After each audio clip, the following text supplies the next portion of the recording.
আর একটা গুগলি প্রশ্ন যে কিউবা আমেরিকার কাছে, তা সত্ত্বেও আমেরিকা কেন কিউবাকে এতদিন ধরে কিউবায় শাসক পরিবর্তন করেনি? এখন বামপন্থীরা উত্তরে বলবে, আরে আমেরিকার কি সাহস আছে নাকি, ভিয়েতনামে মার খেতে? ভাই, ভিয়েতনামে মার খেতে তো কী হয়েছে?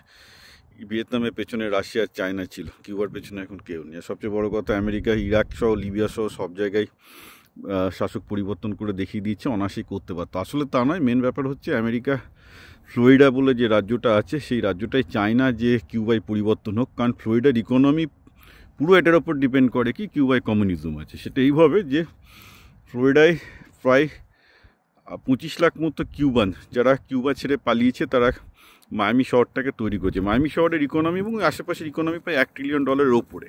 এবং মায়ামি শহরটা তৈরি হতো না যদি না কিউবায় রিভলিউশন হতো, কারণ একসময় হাভানা ছিল হচ্ছে আমাদের মায়ামি শহরের মতো আর কি। তো হাভানার ধ্বংসটাই মায়ামিতে এসছে। তো এখানে রিপাবলিকান পার্টি থেকে সবাই চায় যে কিউবাতে কমিউনিজম থাকুক, কারণ তাতে গালাগাল দেবে, ভোট পেতে সুবিধা হবে।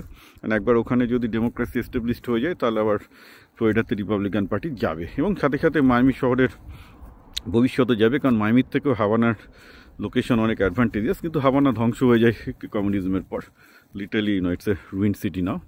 তো এইসব কারণে অ্যাকচুয়ালি আমেরিকা চায় না, কারণ আমেরিকায় যদি কিউবায় কমিউনিজম আছে বলেই কিউবার হাভানা মায়ামির কম্পিটিশন নয়, এবং ফ্লোরিডার ইকোনমি গড়ে উঠেছে on the concept of the fact যে কিউবাতে কমিউনিজম চলবে, ওর দেশটা গাড্ডার ঘাটে যাবে, ওখান থেকে চিপ লেবার আসবে, এবং এসে শুধু তাই নয়, পলিটিক্সটা ওই রকম যে যতদিন কিউবাতে কমিউনিজম আছে তাদের গালাগাল দিয়ে রিপাবলিকানরা ওখানে ফ্লোরিডাতে ভোট পেয়ে যাবে।